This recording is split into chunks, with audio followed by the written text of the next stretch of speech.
My friends, we find ourselves at a moment where the stakes could not be higher. The question before us is not simply about politics or policies or parties. It is about the character of our democracy, the health of our communities, and the kind of country we will hand down to our children. We are living in a time when truth is under siege, when respect is too often abandoned, when the guardrails that have guided us for generations are being tested like never before. And yet, despite these challenges, I remain hopeful, because I believe that if we have the courage to face these dangers honestly, we also have the power to overcome them. When we look at the trajectory of our democracy today, there is one reality that should give all of us pause. The way our political differences have started to harden into something much darker, something more dangerous. Disagreement has always been a part of the democratic process. In fact, it is a feature, not a flaw. People bring different ideas, different values, and different solutions to the table. That diversity of thought is what makes progress possible. But when disagreement transforms into hostility, and hostility drifts toward violence, then the very foundation of our system is at risk. We've begun to see this shift more clearly in recent years. Rhetoric once reserved for the fringes is now entering the mainstream. Political opponents are no longer viewed as competitors with different ideas, but as enemies to be defeated, even destroyed.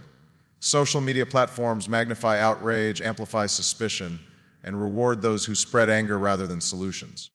The result is a climate in which extreme voices drown out moderation, and fear begins to shape how people see one another. This is not just about heated arguments online or sharp words in campaign ads. It's about the real possibility that words of division lead to acts of destruction.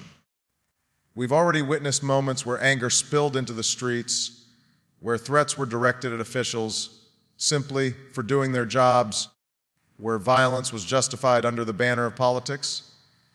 Once the threshold of violence is crossed, it becomes easier to cross again. And history reminds us that once that cycle begins, it rarely ends well. The challenge we face is not simply about policy differences. It is about whether we still recognize one another as fellow citizens, bound together by a common destiny. If we forget that, if we allow hatred to replace understanding, then violence will feel not only acceptable to some, but inevitable.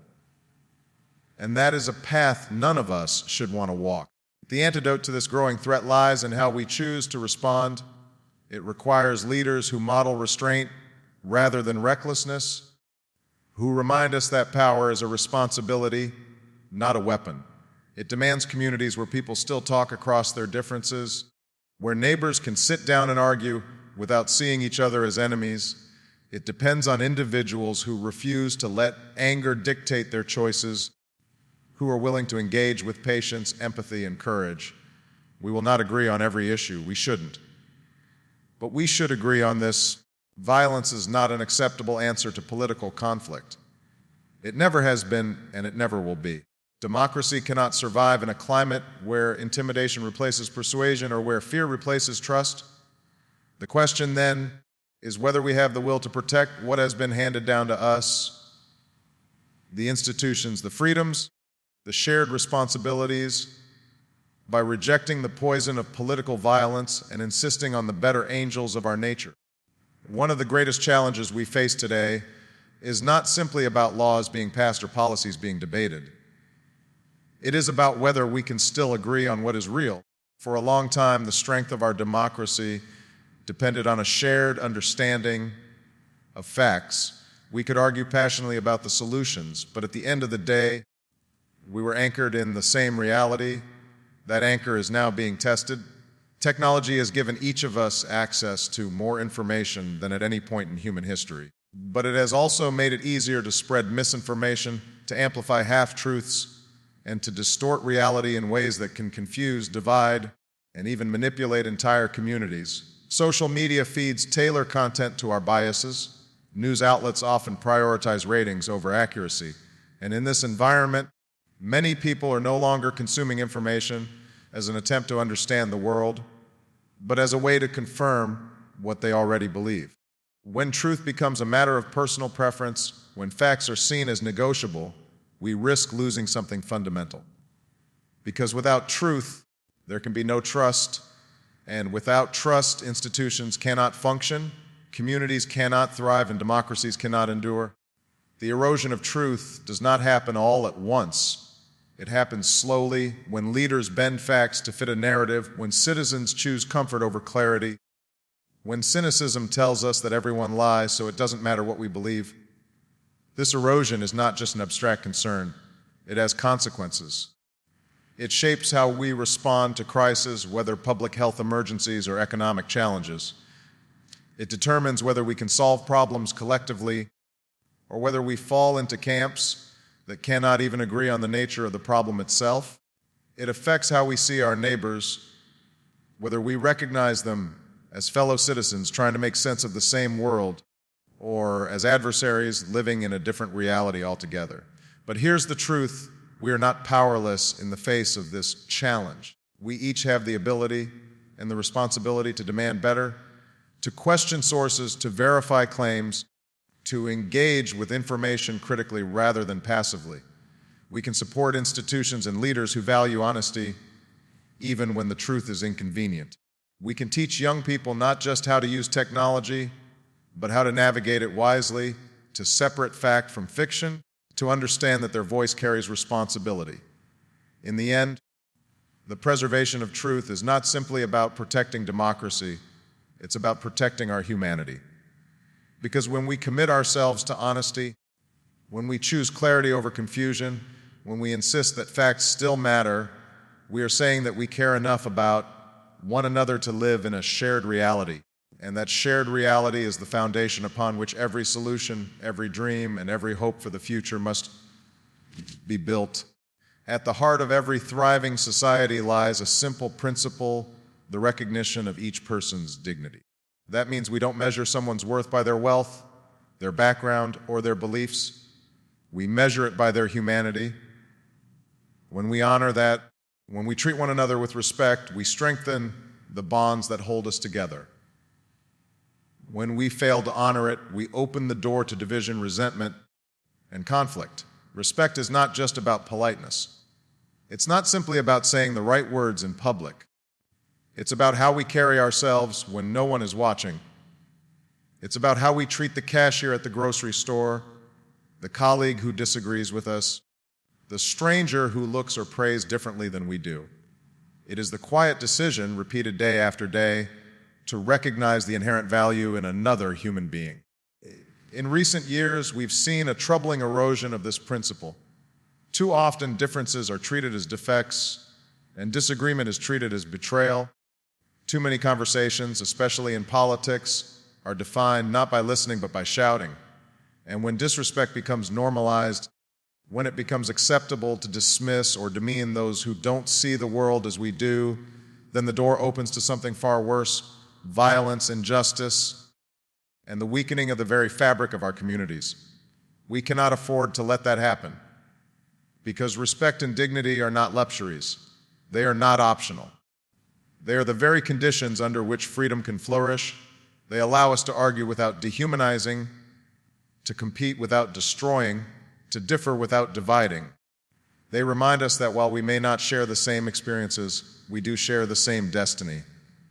The truth is, showing respect is not always easy. It asks us to pause when anger flares up. It requires humility when pride tells us we're right. It calls for empathy when indifference feels easier.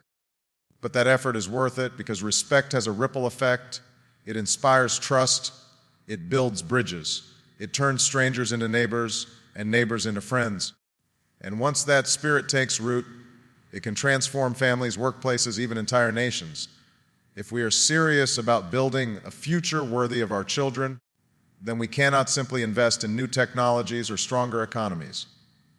We must invest in our capacity to see each other fully, to affirm that each life has value. That means teaching our young people that respect is not weakness, but strength. That dignity is not earned by some, but deserved by all. That how we treat others is a reflection not of who they are, but of who we are. In the end, the question we face is simple. Do we choose to live in a world defined by contempt and cruelty, or one defined by respect and dignity? The answer will shape not just our politics, but our humanity. And the choice, as always, is ours to make. Every democracy depends on more than elections. It depends on the invisible guardrails that keep the system steady, even in moments of strain. These guardrails are not complicated. They're the shared agreements that no matter how much we disagree, the rules of the game still apply, that we settle disputes with ballots, not bullets. That we honor the rule of law even when it cuts against us. That we respect institutions, not because they are perfect, but because without them there is no common ground. Over time, these commitments have been tested. There have been moments of crisis when leaders faced the temptation to bend the rules or ignore norms for short-term gain. And there have always been citizens ready to push back against those temptations, insisting that the system must hold. But today, those guardrails feel shakier than they should. Institutions are under relentless attack. The independence of courts, the freedom of the press, the sanctity of elections, all are being challenged in ways that would have been unthinkable just a generation ago. The danger isn't only that one person or one party might abuse power. The deeper danger is that cynicism takes root, that people begin to believe the rules don't matter at all, that outcomes are rigged, that democracy itself is a fad. Once that belief spreads, it becomes harder to hold society together, because if the rules are meaningless, then power becomes the only currency. And history tells us what happens when power is unchecked. Guardrails exist precisely to prevent that descent. They force us to accept loss with humility, to govern with restraint, to see opponents not as enemies, but as participants in a shared project. They remind us that democracy is not about one person getting everything they want, but about finding a path forward together. Without those boundaries, we risk sliding into a politics of permanent conflict, where every election is seen as existential and every disagreement as a justification for breaking the system itself. The responsibility for protecting these guardrails doesn't fall only on politicians. It falls on each of us. It means calling out lies, even when they come from those we support. It means respecting outcomes we may not like, because we understand that the legitimacy of the process matters more than any single result. It means teaching the next generation that democracy is fragile, but it is also resilient if we choose to defend it. There will always be voices that try to erode trust in institutions, to pit us against one another, to claim that the rules don't apply. But if we want freedom to endure, if we want this system to outlast us, then we must reject that cynicism. We must reaffirm our commitment to the guardrails that make self-government possible. Because democracy does not survive on autopilot. It survives when people decide over and over again to protect it. When we think about the future, it's easy to talk about policies, economies, or global challenges. But at the center of it all is something more fundamental: the responsibility we hold toward the next generation. The choices we make today, the way we treat one another, the values we uphold, the systems we strengthen or neglect, will shape the world our children inherit. And history will judge us not only by what we accomplish for ourselves, but by what we left behind for them. That responsibility begins with education. Not just the kind found in classrooms, but the broader education of character and citizenship.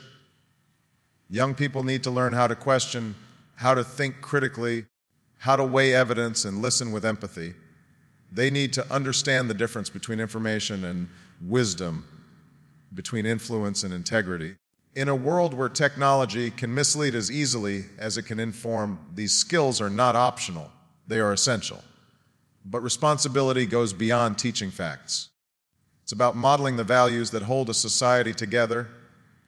If we want the next generation to respect one another, then we must show them what respect looks like.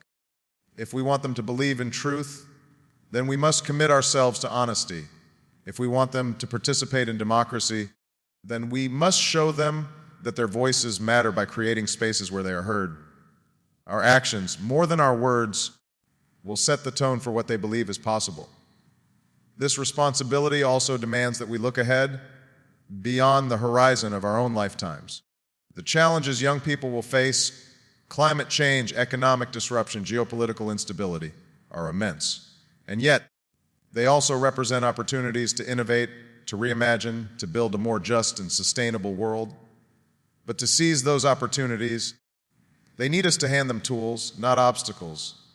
They need institutions that still function, a planet that can still sustain life, and a culture that still values truth and justice. It is tempting in moments of frustration to retreat into short-term thinking, to focus only on our own comfort, our own gain, our own time.